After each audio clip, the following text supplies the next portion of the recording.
What is up, everybody? Welcome back to another episode of Talk of the Tundra, your Green Bay Packers podcast that is a proud partner of the Eurostep Podcast Network and the Blue Wire family. As always, I am your host, Numak, and we are coming to you post-game of the Packers laying the smackdown on the Tennessee Titans as they secure the win 30-14 this afternoon, led the way by the defense for sure. So, to talk about this wonderful game, this start to finish, wire to wire W by the Green Bay Packers on the road in Tennessee is my lovely co-host Jordan Tresky. Jordan, how you doing, buddy? Music City Miracle. More like music shitty. That's music to my ears. A Packers win. I'm looking at a guitar. I could grab it, but we're not going to play it now. So, anyways, here's Wonderwall. Here's Wonderwall, and his name is Malik Willis. That's That's right. that's my Wonderwall. Talk about him. Anyway. Oh, let's go. Okay, let's go right into it. Just briefly. Malik Willis is Returning to to Tennessee. quote, what did you say? Returning to Tennessee. Returning to Tennessee. Was there a couple weeks ago. They got traded. And yeah, to quote Larry David, he was pretty good. Pretty good. Pretty good. Pretty good. I believe the number, let me pull this up really fast. 275 of Green Bay's 378 yards on offense were supplied By Malik by Willis. Mr. Willis. What you doing, Mr. Willis? That's not that phrase. What you doing, Willis? Um, That's funny. I'm very flustered. I feel like But yeah, that's going to be a clip shared on social, and that probably. therefore I am fulfilling the prophecy. Anyway, Malik Willis, very good yet again.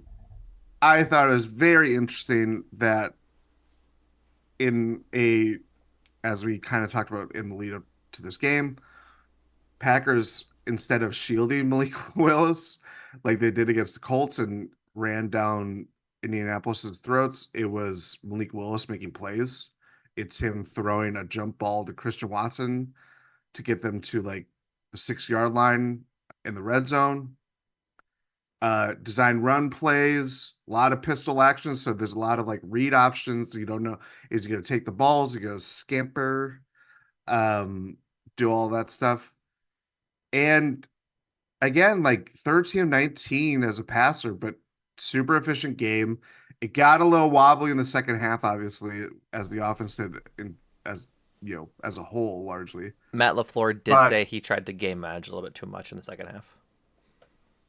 I think that's Not a fair not that Malik Willis did, but that Matt no, LaFleur tried to the game manage. yeah. I think that's fair. Yeah. I mean, especially when the coach is, admitting to it. But again, just really efficient play making, whether it's throwing the ball, whether it's connecting to, you know, it everything about like how we talked about going through the stretch without having Jordan Love, and we could side tangent of, the unpredictability of Jordan Love playing this week. We both were side on caution. Packers obviously did that without, Jordan Love did not play today. But everything that we wanted to see of how do you just soldier on without having your star quarterback play. And it's a lot of things to make things easier for Malik Willis. But at the same time, don't be afraid to like do different offensive packages that you wouldn't necessarily do with Jordan Love. And I think that's where it's been super just brilliant of Matt LaFleur to just go super like athletic and have a lot of looks, and obviously like the pre-snap motion, like the gadgetry and the fun stuff with that. But like just the like make things unpredictable where having Malik Willis like in pistol action and you can play a very free-flowing game that way for him and for his talents. And it just makes way more sense than any kind of like put him in a box and just kind of, for lack of a better term, but Brett Hundley it of just doing checkdowns and stuff like that. It's like Mm-hmm. That's not leveraging your offense, first of all. That's not leveraging the quarterback that's filling in for your injured quarterback. And I think that's where, to try to tie everything together and make my long point a lot shorter. I just think it's been a perfect marriage of Matt LaFleur being, you know, I think we'll have a lot more to say about how this stretch reflects well on how good of a coach he is. It's just funny how every time you take away the talented players that you identify with that has helped make talented, Yeah. and you're like, well, what are they going to do without this guy, without this guy? And you just prove it wrong routinely. And then, not for nothing, but Malik Willis, like, for all the questions that I had, certainly going into his first couple starts as a Packer, but what he showed previously and everything like that, it's just it just shows you the change of scenery as little as like 2 weeks before your first start with a new team. And if you pick up on concepts quickly and pick up on how your coach wants to play, you can look better than a lot of the starters that have been playing this year. Not that quarterback play has been a high standard so far, but Right. there's a lot there, and it's your turn to talk, Numa. Yeah. No, Blake Willis plays pretty darn well. 13 and 19, 202 yards through the air, one touchdown that ended up going to Emmanuel Wilson on a screen pass. Um, Also 6 carries, 73 yards on the ground, and the rushing touchdown to open up scoring on the first drive on a read option. When's the last time we saw the read option, Jordan, coming out of 1265 Lombardi Avenue? Because it's not very often. Takes it, runs No, it in. there might have been a Rodgers player or two like that, I like don't very know. briefly Yeah, but when he was a little bit more fleet of foot, but it that had to have was been like not. in 2019 and not anything lately. But And that might have been a Rodgers like, decision versus like actually a called play. hijacking. Yeah, but no, they ran a lot of it today. I should say a lot of it. They ran it a couple times, but Malik Willis scores on that first one and it looks really good. And I think like I, Hmm. I was kind of laughing at Daryl Johnson, the color commentator for this game, talking Oh about my God. talking Don't even about. get me started. I'm sorry. I told you to make a point, but put a feather in that because I will have a rant. The only thing I was gonna say about Daryl Johnson was that he said that Malik Willis wasn't going to replicate his 12 of 18 from last week to this week. And turns out he did. 13-19 isn't like obviously much different than 12 of 18 kind of thing, but it's just surprising that they had such an efficient offense compared to last week when they had ran the ball 53 times. This Yeah, this week the highest ball carries was Josh Jacobs with 14. 14 for Josh Jacobs, 12 for Emmanuel Wilson, and then 6 for Malik Willis. But once again, he has an efficient 13 of 19, 202 with a touchdown. He took 3 sacks, but I only think one of those was in the pocket. 120.9 passer rating. Like that's a darn good week for Malik Willis. And I think, like you said, a change of scenery just does so much for a guy coming out of a system like Tennessee that hasn't really developed a quarterback in a very long time. Like, ah, they fell into Ryan Tannehill because the not, but right, Dolphins. but that they didn't develop him, is what I'm saying. Yeah, But then before that, it was like Steve McNair, who I think started with Baltimore, if I'm not mistaken. no, he ended with Baltimore. Ultimate Baltimore, okay. Yeah, There was like a Jake Locker in there. There's a lot of QBs you're and missing Vince Young, of course. Vince Young, of course, that didn't go well. And so like getting Malik Willis out of Tennessee has really helped for him. And I think he's just grateful for the He's the only opportunity. 10 I see.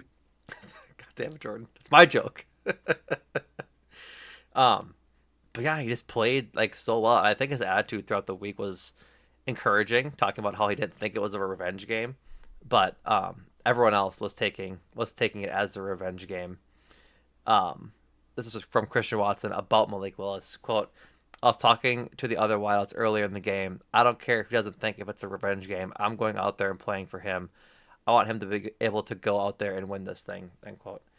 So like just a really good rally around Malik Willis this week, and justifiably so. Like he's been playing really well. He had the throw to Christian Watson down the field, or Christian Watson goes up and gets it, comes down with it for a big first down. We'll talk more about like the receivers in their game in general later, and the rest of the specialists. But he was making really good throws and making good decisions. He didn't do anything stupid. Like that was like the biggest thing we talked about for coming into these Malik Willis games is that just game manage. Don't throw the ball away. Don't make dumb mistakes. Just game manage and let the plays kind of go as they do. And he's been really good. One touchdown. Well, I guess two total touchdowns. He had one Two last total. week. Did he have one last week? Yeah, he threw touchdowns. So Yep. three touchdown. Yep. So 3 touchdowns, no interceptions, no fumbles. Like that's just exactly what you asked for from Malik Willis. And so big ups to him. Another quote from Matt LaFleur about Malik Willis. This is a long one, so bear with me. Quote, maybe a change of scenery can be good for some guys. I just cannot articulate the job that he's done in a short period of time. People can't fathom that. I promise you guys don't get it. I know you think you've got it, but you don't get it. What he's been able to do. I've never seen something like this. So hats off to him. Hats off to everybody around him. Guys rallying, having his back. I think Tom Clements does a great job, and I'd be remiss to say Connor Lewis and Sean Mannion. Just the help they've given him, the support. Jordan Love has been instrumental as well, just as getting him tips along the way and hanging by his side and helping him out. End quote. So, also, didn't know Sean Mannion worked with Packers. Interesting. I forgot that he was a part of. Yeah. After having an 85 QBR rating last week, this is ESPN's QBR stat. Malik Willis was second this week with 92.8 behind Lamar Jackson.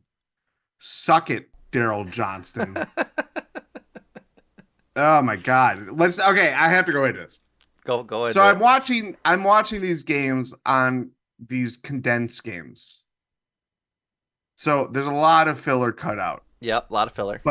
And so like it's 40 minutes long, but bits of the commentary will string into extended plays if good things continue to keep happening.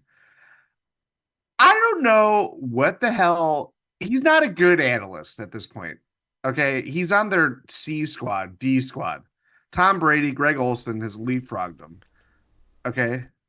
He played fullback in the 90s. He was just happy to be there with the Dallas Cowboys when they're winning championships and having other stuff go on that is not podcast appropriate. He was like buttering up Will Levis like he was putting mayo on his freaking body and saying all these things about, if it weren't for those mistakes, he'd be a pretty good quarterback. It's like, no shit, you fucking idiot. Like, I've never heard, like, this is a real NFL analyst. I could be doing his job, and I want to be doing his job. Let's be clear. But I do not understand. He's saying this over the course of 3 hours as Will Levis gets sacked 8 times. He throws a pick 6 to Jair Alexander and threw another pick to Xavier McKinney. I'm just like, what are you doing here? Okay, like there is a cutoff. There is a cutoff. It's not to the level of Midsommar, where Daryl Johnson has to jump from the cliff of like Jesus announcing as an announcer, not as a human. But I'm just saying, like, I'm listening. This is the condensed game, and they keep these clips in of him saying, if it wasn't for those mistakes, Will Levis would be pretty good. Everybody keeps talking about his mistakes, but I want to keep talking about his positives. It's like they're 0-2 the Titans, the most average team I've ever experienced in my life in the NFL. And there's always that one guy, why don't we talk about this problem? It's like, you got to get from point A to C somehow. You know what I mean? Yeah. That was amazing. Rant. Yeah, I just like. For what it's worth, I don't think you're too far off. I don't mind Daryl Johnston. I think he's like. I didn't either, but when I'm hearing these things, it's like. I know. Get your head out of your moose and just comment on the games as they are. Like, don't put this like contrarian point of view just to be like, We got to make things entertaining. We're a commentary after all. No one wants to be. What does that Cowboys fullback from the 1990s think about Will Levis? Jesus. I did laugh with my wife during the game. It was during like the second or third sack, and it's a sack. It's like it's not a good one. And immediately they go to the replay, and Dale Johnson's like, "Let's look at the positives." And he basically said he just didn't do some dumb fucking That's shit. what I'm saying. Like it's like he is not. Will It was Levis. like it's a sack. It's a negative play, but at least he didn't throw a pick six or fumble it backwards. It's like yeah, and not to be Daryl Johnson with this following point because this is high time to talk about Will Levis. A way more efficient game. Like the Packers, my worry watching this game is like he's completing a lot of passes. Like there were points in time where it's like, oh, he was kind of getting what he wanted or finding the softer points of coverage that would have been concerning if I was watching in real time and reacting to Daryl Johnson being a freaking idiot. But I wasn't. And I'm like, okay, like I can, I'm now turning into Daryl Johnson of being like, Will Levis didn't have all that bad of a game. If you took out that pick six, that pick to Xavier McKinney, getting sacked 8 times, looking at, a bottle of mayo on the sideline very suggestively. I don't know. But like, I just could not fathom a color commentator just be like, let's talk about the positives. It's like, no, this is football. We react very harshly, and you're gonna live with it. Cannot believe you said that. Fucking Will Levis was looking at a bottle of mayo suggestively. Okay. All The right. views, the views of Enough. Enough.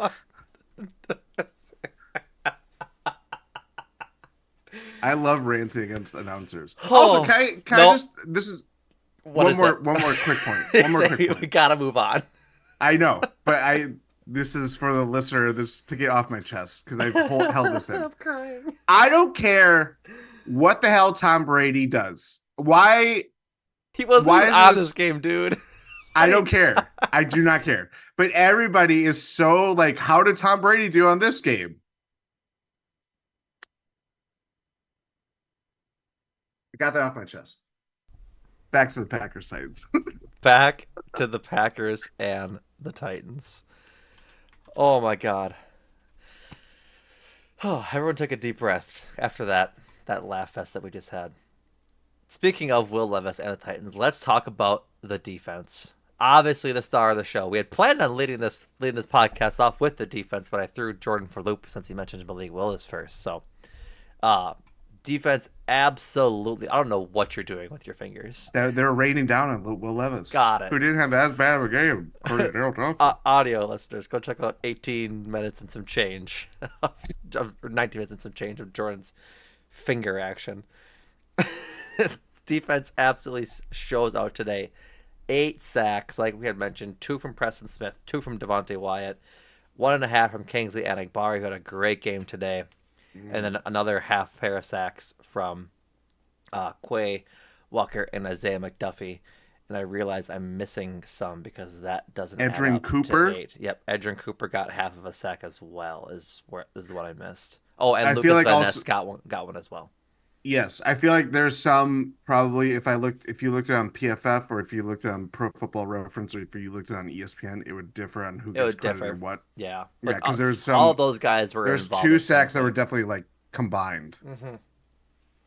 Rashawn Gary was in on a lot of pressures. He does not get a sack today, but he was in on a lot of those pressures, helping out the pressure to let other guys get sacked. So, yeah, a really great game from the D line this afternoon, and they played to the exact thing that I talked about on the preview pod. Right, is that they needed to get home this game and go against the worst line in the NFL and just make this game a Oh, living hell for Will Levis, which they did. They were living in the backfield, and there was a few times where I saw a couple times where they were just like holding contain where they could have collapsed the pocket and gotten Will Levis, but they like held contain so he couldn't roll out either. It's like that was a good decision as well.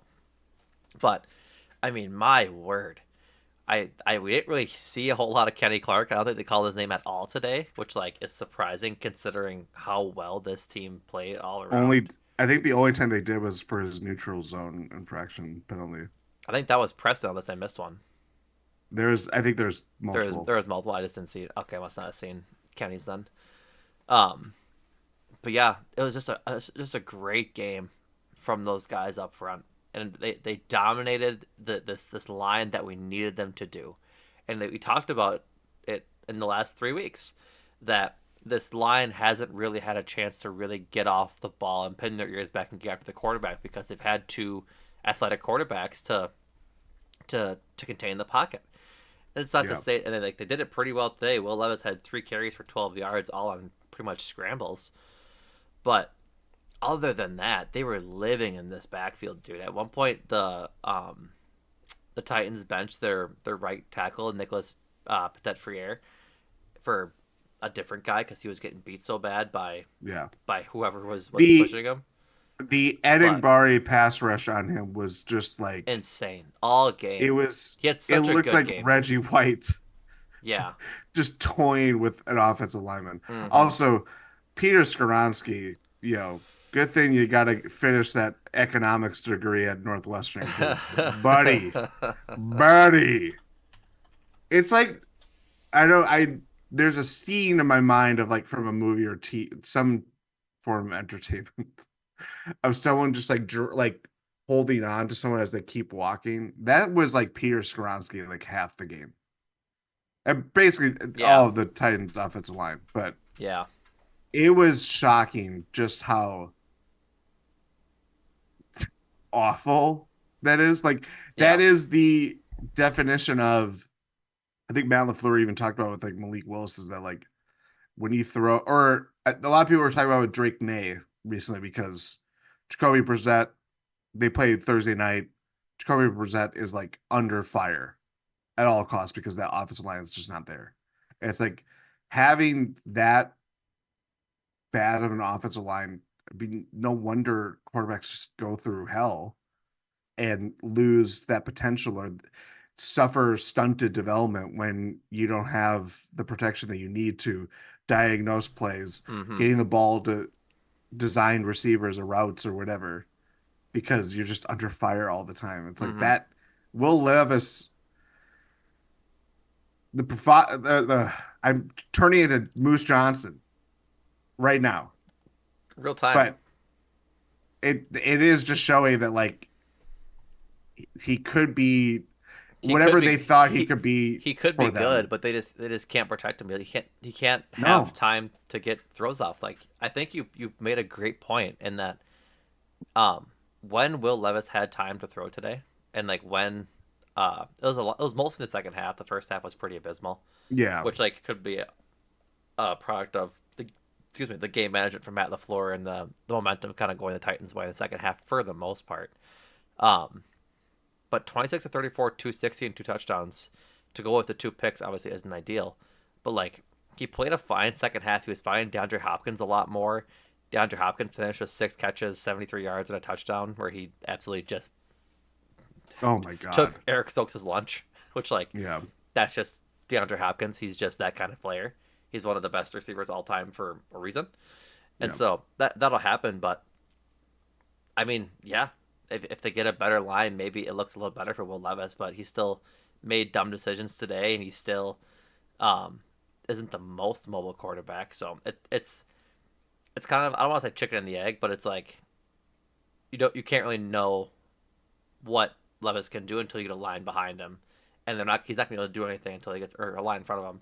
He's not going to do anything until he gets a line from him in the first place. So it's a it sucks for sure for that in that aspect of it, but yeah, Kingsley Enagbare had a really good game today. Like he was in He so many plays in the backfield so often. Like I don't think there's like a whole lot of stat stuff in there. Like he only had 4 tackles, um, tied with Devontae Wyatt and Edgerrin Cooper for I don't know like fifth or sixth most on the team. But mhm. regardless, like he was all over the place today. I kept seeing his 55 crop up in the backfield a whole lot. Will Levis had his highest completion percentage for a game today, just so you know. Yeah. So again, a lot of it, I think, again, you made a very good point of a lot of it came in the second half. The field was probably a little bit more open for him coverage wise. He found it and stuff like that. But yeah, Enigbari easily, I would say, his best game as a Packer. Um, Adrian Cooper, I loved seeing the blitz packages. I loved seeing it wasn't like crazy. It's like the threat of it as I think more what was so exciting about it, it wasn't like, okay, we're gonna do it for that play and then step back off. Like the threat of being unpredictable, obviously, Yeah. as we talked about, like with LaFleur offensively, that helps feed like when four-man rushes come your way, you're gonna like throw the ball a little bit more out Mm-hmm. or you know what I'm trying to say. But it was not the last drive, I don't think. Let me go over my notes. But the second to last drive where they get the seventh sack, they followed up, I think it was back-to-back Oh sacks. yeah. And both were on blitzes. It was like Jeff Happy's like, no, we're gonna do it again. Yeah. It's like third and long or whatever, third Yeah. and teens, Yeah. and then they just go again. And yeah, Will Levis had No time. no shot of trying to make something happen. I think it was one of those sacks, but there was a screenshot. I think it was Zach Cruz or somebody on a regular on Packers Twitter showed that Edgerrin Cooper before the snap was like 2 yards behind the center, 3 yards behind the center, and then Yeah. at the point of the sack, he was in the backfield like 2.5 seconds later. And I think he beat the center on a play and like threw him aside, if I'm not mistaken, if I'm remembering his sack correctly. But yeah, there was a lot of Edgerrin Cooper to like about this game. Like he was in there making plays, same as like as Kingsley Anibari was. Like even Quay today was making some good plays. Like I didn't really have any like man shakes fist at cloud uh moments from Quay Walker today, which was really encouraging. Again, this isn't the most talented team, so just happy that he's doing what he's supposed to be doing, kind of thing. But Hmm. but yeah, I think like it is all played so well today. Like the linebackers and the defensive front all just imposed their will on this very bad line and made their presence known. 8 sacks is a lot of sacks. Like I couldn't tell you the last time the Packers had 8 sacks in a game. I could. Oh, oh, oh. Um, they've done a lot, but the last time had 8 sacks, last time they had 8 sacks in a game would have been December 26th, 1993, but that is not the game record. The Okay. game record, Hold on. Hold on. what? I'm gonna put a pause on that. I said I could not remember the last time the Packers had 8 sacks in a game, and you hit me with they've done it a lot, and then you followed up with the last time I did it was before I was fucking born, Jordan. Yeah. They've I actually literally could not remember a time they had 8 sacks in my life. they've had 9 sacks in games twice since you were born. Okay, but 8 specifically is what you're talking about. Yes. When was 9? November 1st, 1998 against the 49ers. Okay, I was 3. January 2nd, 2005 against the Bears I at was I was Chicago. 9. That's a weird Packer season to get that in. That would have been the Randy Moss mooning playoff game that Joe Oh, Buck was like, that is that is disgusting. disgusting. But yeah. So yeah, I'm happy to finally see this front be able to do something like this because we know they've been able to do it. I'm just glad they did it. Yes. They did their job against a front that wasn't able to stop them essentially. Like of course I want to see this every week. Not every week has the youngest offensive line in the NFL and one of the most porous offensive lines in the NFL, but I'm just happy that they did what they were supposed to and made offense for the Titans inexplicably hard today. Sorry, I'm just looking. I agree with you. I agree with you. I think again, it wasn't just about getting stops or getting takeaways. We'll get more into takeaways soon. Yep. But this is the vision that we were hoping to see Mm-hmm. when you make the change from Barry to Halfley. Mm-hmm. And it's still not perfect, there's still things to get worked out, but winning games, whether it's dialing up the pressure or if you're going to play a more contained game, don't want to get burned by mobile quarterbacks or running backs. That's the other thing too. Like here, let me go into 33 rushing yards from the Titans. Yeah, it was really bad. It was really bad. Like we thought Tony Pollard was going to have like a huge impact in this today's game. Like I had talked about it that if they can stop Will Levis, so contend with the run game and just Tony Pollard out of the backfield because he had one of the hotter starts to the year as a running back. Tony Yeah, Pollard has 29 yards of total offense today. 6 carries, 14 yards, 3 catches for 15 yards. A yeah. non-factor for all intents and purposes. I was more surprised at the change of pace that they had with Tyjae Spears, who had 4 catches for 54 yards, but only 7 yards on the ground.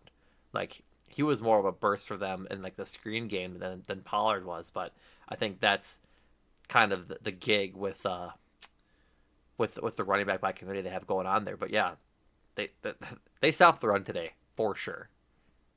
And I think part of that is when you go down 17-7 and it's not even the end of the first quarter yet, Mm-hmm. that informs your game plan switching up and everything.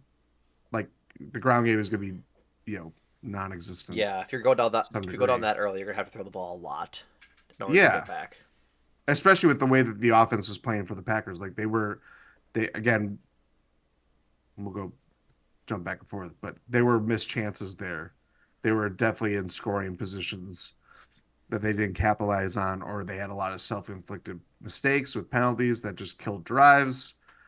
But yeah, I think that to the larger point of the defense stepping up and not every game now looking the same as like, we know how to beat the Packers, just run down their throats and they're gonna give up explosive plays on the ground.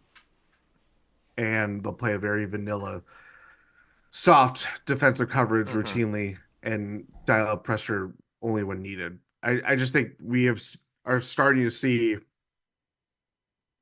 a little bit more variety. And sometimes it's just good to wallop on the bad teams. Yeah, it's really good. It feels good. Like I will not. I think in the long run, like when we look at like quality wins, like this is already high. I mean, it's already number one because they won 30-14, and it felt like that really.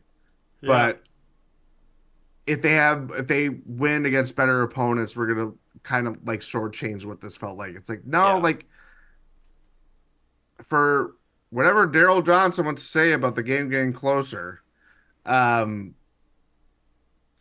I'm trying. it was not that close. No, I'm It trying. really like the offense started to stall out, but the defense was balling out. Like they Yeah. timed it perfectly. Of no, we need to be locked down, Mm-hmm. and that was what was great. We only had a couple of these games last year where they were just absolutely just beat down start to finish, and there wasn't really that big of like a stress factor in there. And it was the Vikings game in Week 17, 33-10, and then I think like the Bears game was like that too, like 38-20 right from the get go.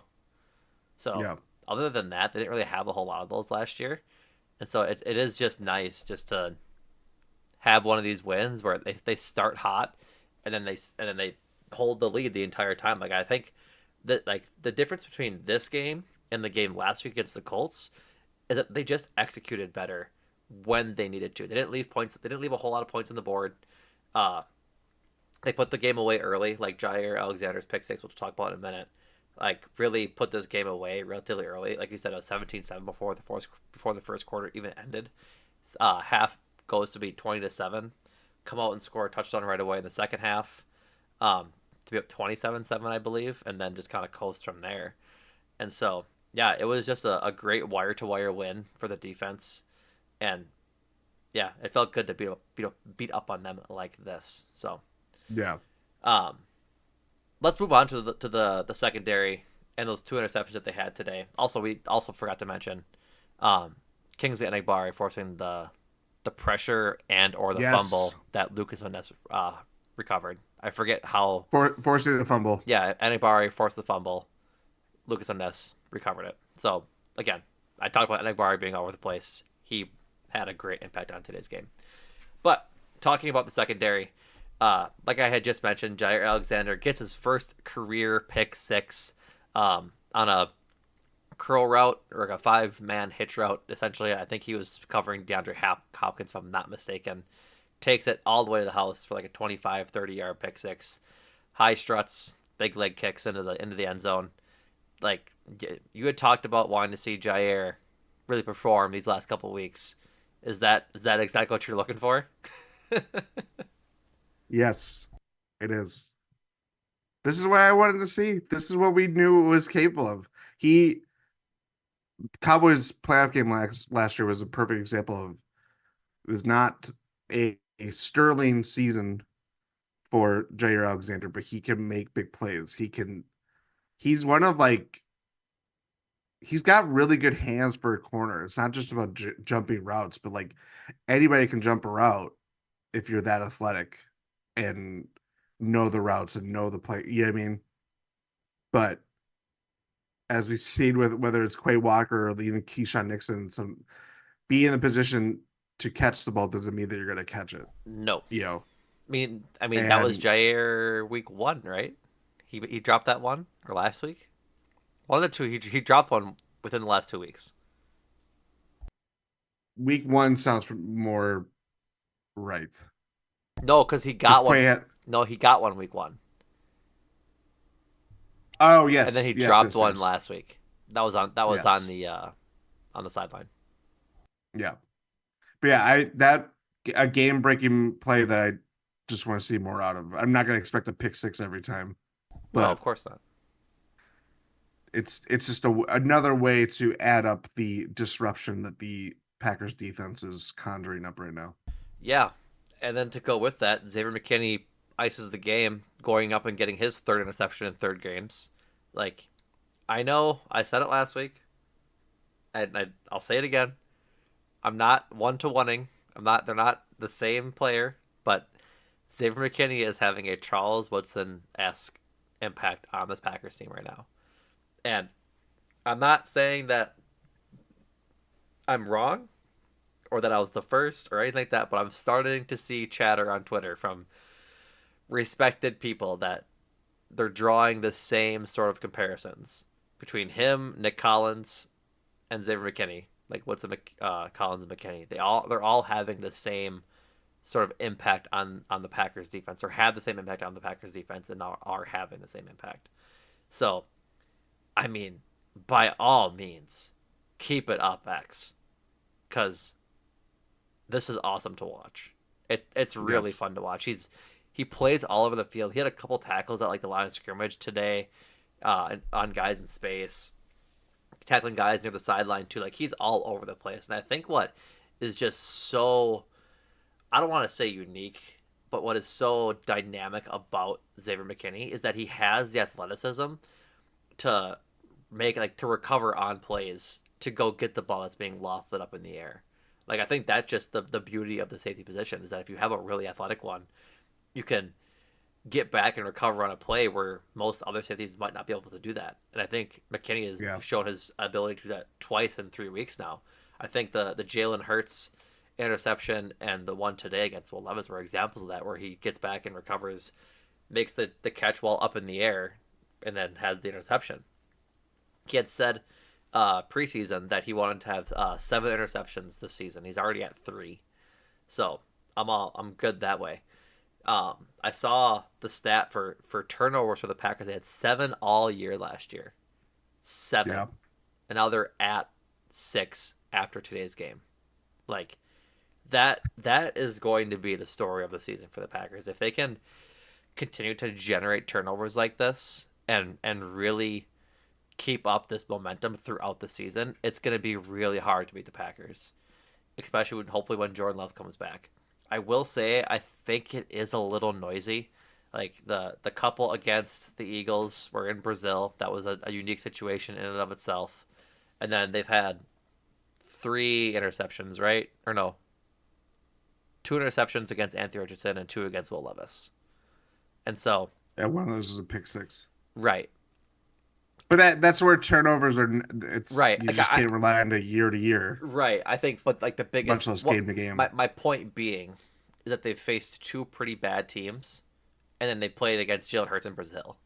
So I like, believe, actually, to your point, is that I know I was about to talk about that. Like, are you going to talk about the most turnovers in the NFL?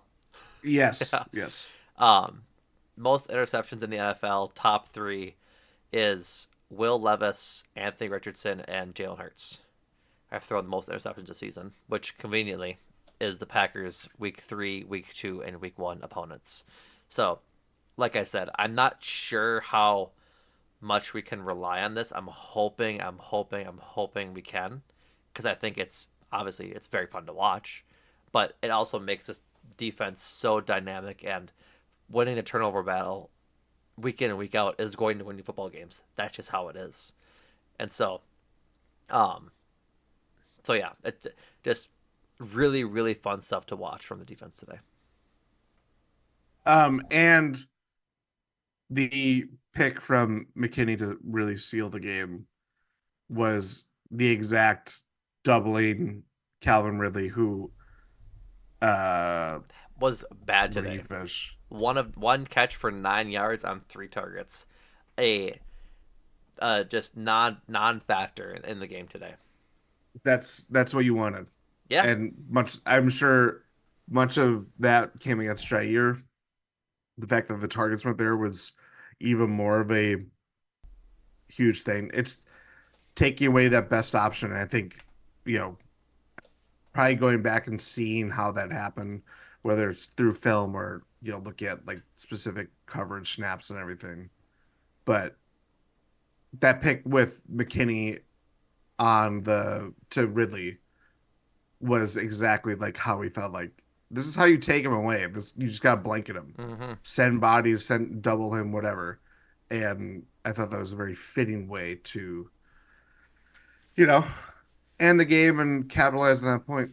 Mm-hmm. Couple more things on the defense I had missed earlier. Fourth and two early on the Titans' first drive, coming out of halftime. What's his name? Brian Callahan initially sends out the punt team because he's not going to go for it. Going to punt it away on fourth and two, down 20-7. Fans boo. He calls timeout. They end up going for it. This is where we keep going back to Levis a little bit, but I think that it's just an interesting topic. This play isn't on all Will Levis. Fourth and two, they roll out uh, Will Levis to the right.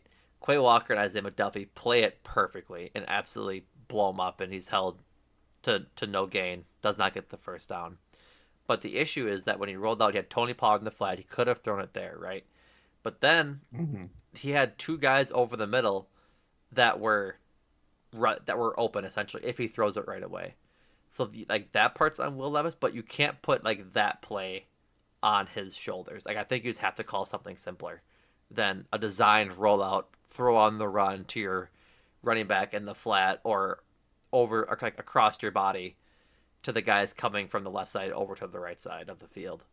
Like I think better quarterbacks are able to make that play and convert that down, but you have to call something simpler for your quarterback as if you're Brian Callahan. Like a simple 3-5 step drop, quick slant to Calvin Ridley or DeAndre Hopkins has to be the move there, versus a play with a lot of moving parts and has a little bit of a complexity to it. Like that's a good play on like second or third down, frankly, but I just think he needs something simpler there, and that kind of turned the tide of the game. Where I don't think the Packers got points off of that drive.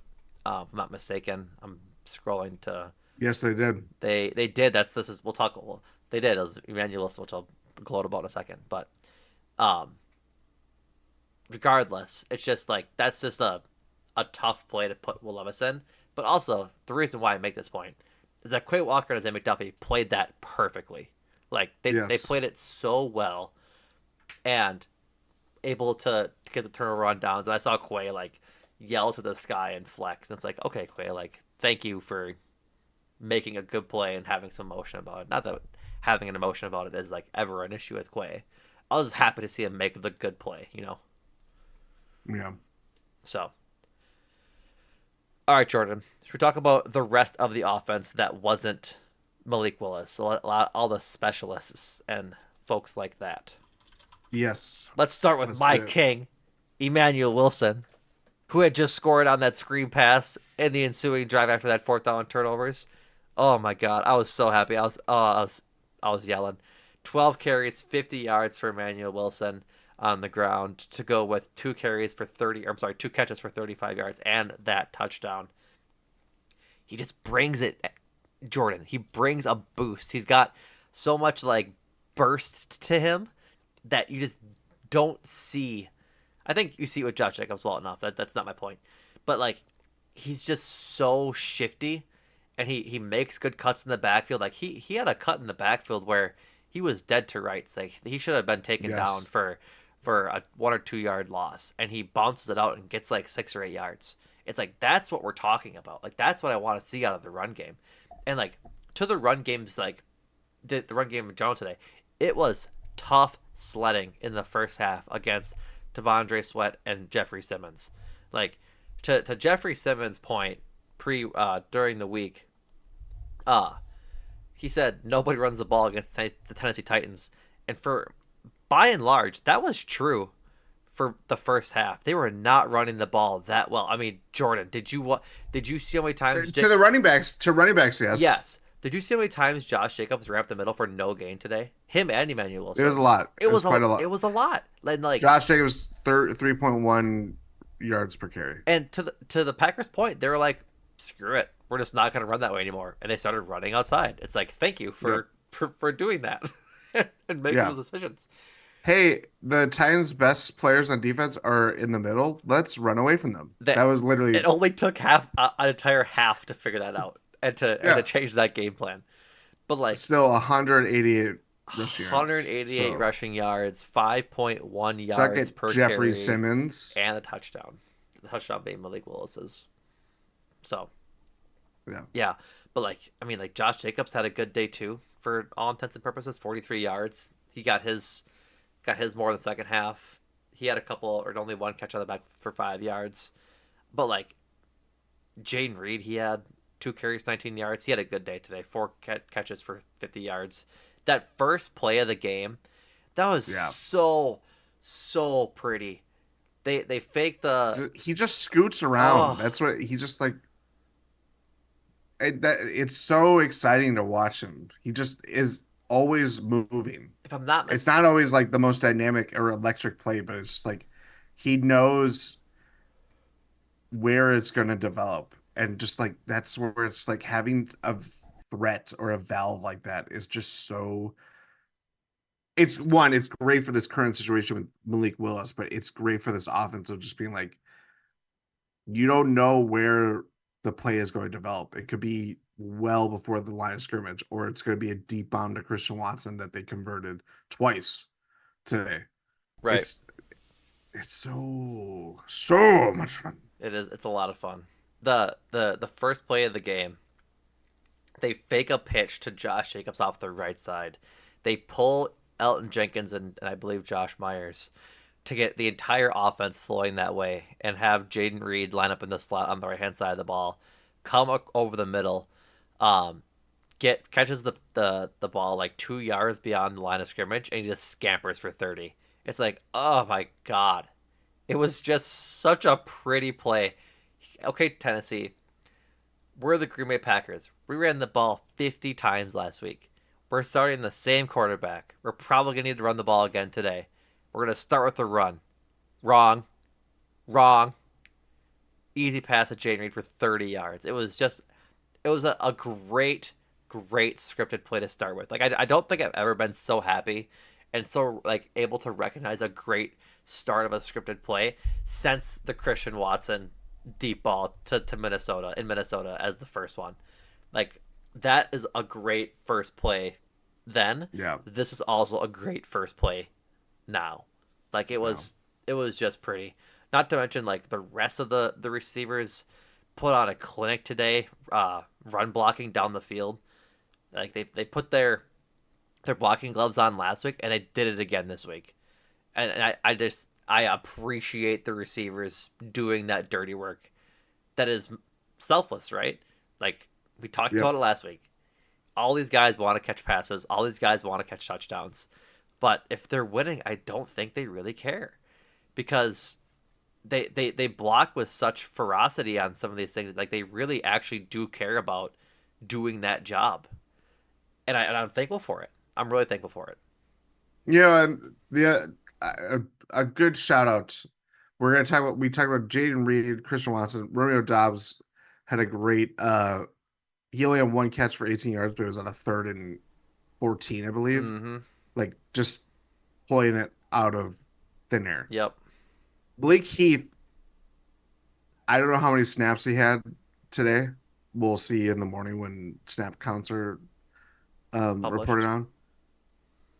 Had the ceiling block for Malik Willis to score on that 3rd and Right. whatever it was. And it was like perfect. It was again similar to like Tucker Craft, who had a very good game blocking. Just no like playing with force, playing with intensity, getting into it. Like that is like the Matt LaFleur school of wide receiver blocking. And it's just it I think that's where no one really cares what their role is, if they're getting touches or they're the number one or whatever like that. Might change come payday time. Um, but no one cares about that. People love getting into like the nitty gritty. That's obviously what's going to get you on the field more times than not. That's where this wide receiver cast is just so much fun, and I like for as lamenting not having that number one and compare like unfairly comparing it to, well, we didn't have that with Devontae. We knew what we had it with Devontae. Devontae.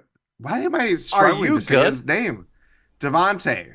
Good Lord. I'm having a stroke on air like Daryl Johnson. God. Um I like where it is now, just like it's just different flavors of a 3-course meal, Yeah. culinary. Yeah. And I think that's the best part about this receiving core is that they all complement each other. Between Yes. Watson's threat down the field, Romeo's ability to run a good route and catch a ball in the middle, and Jaden Reed over the middle, and his just speed in general. And like Dontavian Wicks has had a slow start to the beginning of the year, but it's also been like a game in Brazil. He had a couple of flubs, not an issue. But then these last two games against Malik Willis as your quarterback isn't going to have like the impact as you'd expect him to have with Dontavian Wicks, right? Like, I think Dontavian Wicks' expectation to have a big second year was with the assumption that Jordan Love would be throwing him the ball, which he will be hopefully starting next week. But even then, he still has a touchdown already this year. It's like that's good. I Yeah. just don't think he's like had the huge breakout year that we were all expecting. And again, it's been 3 games. Jordan Love has played one of them. And so that very well still could be on the horizon. But also, who cares if it's not, right? Like as long as he's playing well and has is like built is like stacking success when he gets it, by all means, that is a good thing. Like we Yeah. don't need a certified like guy, the number one on the team for them to have success because they all do complement themselves so well. Tucker Craft goes out today with a shoulder injury, ends up coming back. But like when all of those guys are on, Josh Jacobs, Emmanuel Wilson, Christian Watson, Romeo Dobbs, Jaden Reed, Octavian Wicks, Tucker Craft, Luke Musgrave, that's 8 guys that need to get fed, right? And so that's just a lot to. 8 is enough. Eight's enough, regardless. It's a lot of guys to get the ball to. I don't expect them to force feed anybody at this point. I expect them to throw the ball to the guy that's open, and that could be any guy on any play. And if the ball is moving forward, so be it. I just saw a tweet from Danny Kelly. Malik Willis on 3rd downs over the last 2 weeks. 12 of 17 for 190 passing yards, 1 touchdown, 11.2 yards per attempt, just 1 sack. In addition to that, that's me interjecting. 5 rushes for 55 yards, all scrambles. 56% success rate, second best over the last 2 weeks as of right now, and 0.68 EPA per dropback, which is the best in the NFL. Heck of a job by Willis and Matt LaFleur. Yeah, that is to kind of bring things together. I continue to be impressed by the amount of big plays that Malik Willis has made on third down. Yeah, like you talked about that pass to Romeo Dobbs. That was a dart, 3rd and 14 over the middle, and Romeo makes the play and gets him a first down to A continue that lot of drive. them have been third and longs too. Like they had no choice but to air it out or Mm-hmm. like, and whether it's defenses playing back and finding the stop points of coverage or just guys just making plays like that Christian Watson bomb on the opening drive was very similar to Romeo Dobbs's jump ball catch last week, Yep. but it just sets the tone of like one, first of all, that's a contested catch that Christian Watson, Came down with. you know, Yeah. came down with. We've talked plenty about that, Yep. but um it's just like it again, setting the tone. It's not just Malik Willis throwing the play or throwing the ball. It's the guys coming down with the ball and receiving it. So that's how quarterback wide receiver relationships work after all. But yeah, I just can. I'm just shocked to see how well. Yeah, I think even today they were 5 of 14 on third downs, but again, not a great conversion rate. If you look at the ones that they converted, Right. But I think so they 5 of 13, right? Not great, but they made a lot of plays on first and second down too, which is like why oh yeah, they yeah, had such success today. Which like not getting a third down, cool, sweet. yeah. Um, Two things, rather one thing about two players. This is a petition to Emmanuel Wilson and to Christian Watson. Stay on the frickin' ground, dude. On the ground. You don't need to jump. Jumping's overrated unless you're jumping to get the ball. Go for it. But if you have the ball in your hands, please stop jumping. Christian Watson tries to hurdle a guy after he just run like 15, 20 yards. Jumped very high. Good job. DB says, get out of here. Shoves him out of bounds. Like, knock on wood. Knocking. Please excuse my extreme close up as I knock on wood here. Hamstring injuries have not been an issue thus far for him. He went so far in the air, got shoved so far, ends Yeah. up being just fine. No injury whatsoever. Hooray, great. Don't need to risk it. Don't need to risk it. Emmanuel Wilson, same thing. Big run, tries to hurdle, ends up WWE fucking body slamming the DB on that play. I just want my guys to be safe, okay? I don't want them to get hurt, especially Emmanuel Wilson, because you guys know how I feel about him. And just, it was very funny. I'm very glad that neither of them got hurt, because those were two pretty dangerous interactions on the football field. But Yeah. uh, but yeah, please stop hurdling. Oh, Luke Musgrave, you could also have that advice for what it's worth. Brother, What he about got him? He lit got up like a cement truck, just like hit him. yeah. That was tough. It's not been a good season for him. It's been 3 games. I know you're just saying, and you have to say it louder because the people can't hear you when you whisper like that. I'm just saying, I know. if I can gloat prematurely, I don't even think like it's something to gloat about. Like I understand like that we should be gloating about like players not having good seasons in the first place, etc. But like I don't even think it's been that bad, and like I don't think you are alone in assuming that Tucker Kraft would have a better season, would have a better career, and was projected to be the better tight end, right? Like we said that last year when we kind of talked about them being drafted.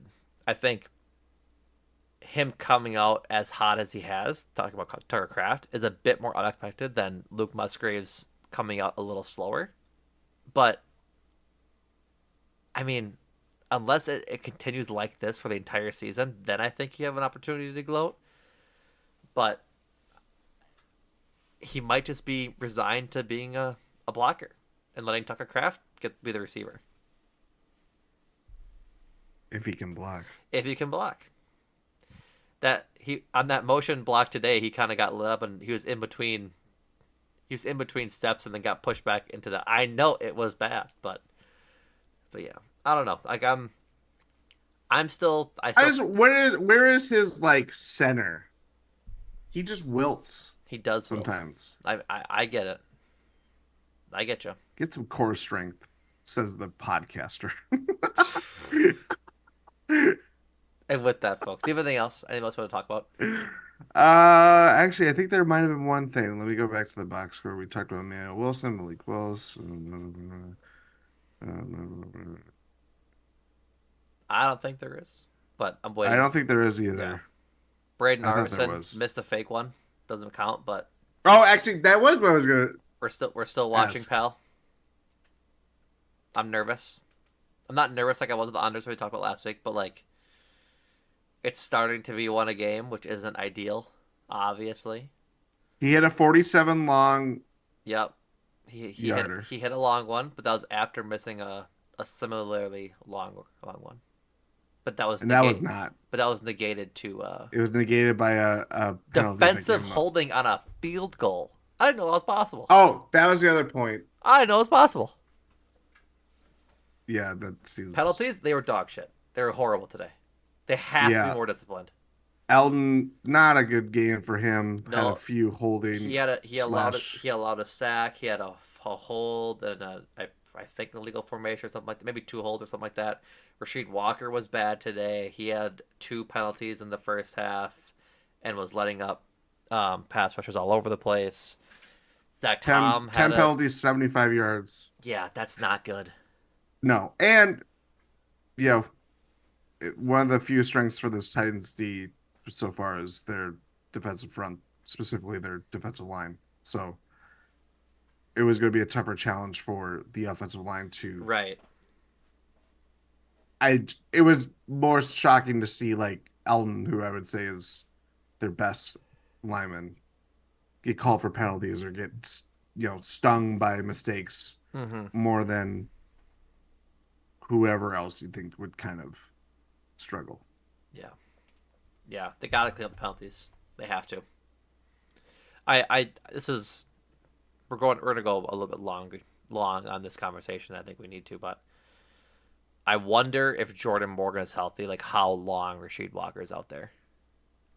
Like I'm genuinely curious when that's gonna take place because Rasheed Walker has not been good this season. He's had a lot of penalties. He hasn't really locked down guys too much that we've seen. Luckily, they haven't gotten burned on it so bad, but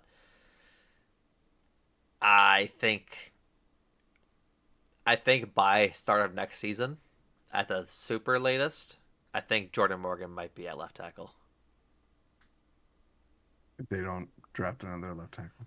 if they don't draft another one. Yeah, but I don't know. It's getting worrisome. Is where I'm at. Like I wonder when Jordan Morgan comes back. It's probably within the next 3 weeks since they did put him on IR. But I wonder if they just go Morgan, Jenkins, Myers, Ryan, Tom across the line. You know what I mean? Yeah. Because like Sean Ryan's been fine, I think, but I don't have the L-22 available at my hands at the exact when the play's happening to see how he's blocking and things like that. So, Yeah. but Oh, but yeah, a discussion for a different day. Meanwhile, we will be celebrating our Packers victory. that's right. 30-14. It was a fun one, that's for sure. So, Yeah. all right, folks, we'll be back in your podcast feeds later this week to bring you a preview of the Packers' first divisional matchup against the Minnesota Vikings, the 3-0 Minnesota Vikings coming to Lambeau. I think that's going to be an awesome, awesome game. Brian Flores has been doing some nasty, nasty work on defense, and Kevin O'Connell, shockingly, who knew, can work wonders with a quarterback. He's been doing that with Sam Darnold. So, um, Aaron Jones Aaron Jones returned to Green Bay. return. Yep. So is who's the other one? No, there's the other one in Minnesota. I don't think No, Bobby Tunyon made the team. no, he did not. Um, but yeah, check us out anywhere you get your podcasts. Obviously, if you're listening to this, go check out gspn.info to subscribe to the premium Substack. If you're listening to this, folks, Jordan has an article on this game that is going to be open for everybody to read. So if you're not subscribed, you can subscribe for free to get our emails and everything like that, or you can subscribe for $8 a month to get all your GSPN podcasts for ad free. My apologies, ad free, plus the GSPN After Dark podcast, which come out weekly, which are on a variety of topics. Last week, Jordan, Rohan, and Ty talked about the West predictions for the NBA as that season starts to begin, as well as fun topics like revisiting what bands you want to reunite or which bands you wish you could have seen in their full form in light of Oasis's reunion. I believe is how that sentence should have been grammarized. Ignore that part. But regardless, $8 a month. Go check out Jordan's article at gspn.info to see that. Um, Check out the rest of GSPN pods, Cruising for a Bruising, as the Brewers managed to steal one game from the Diamondbacks and avoid a 4-game sweep as they close out their season and their playoff hunt, as they get again then clinched earlier this week as well. Um, Mm. 1-6 and Eurostep as the Bucks start their preseason in about 3 weeks, if I'm not mistaken, 2 weeks, 3 weeks, and then Adam and Andrew on Make Time for This, the pop culture junk drawer pod. So, all right, folks, we'll be back, like I said, in your podcast feeds later this week. Thank you for listening, and Jordan, thank you. Thank you.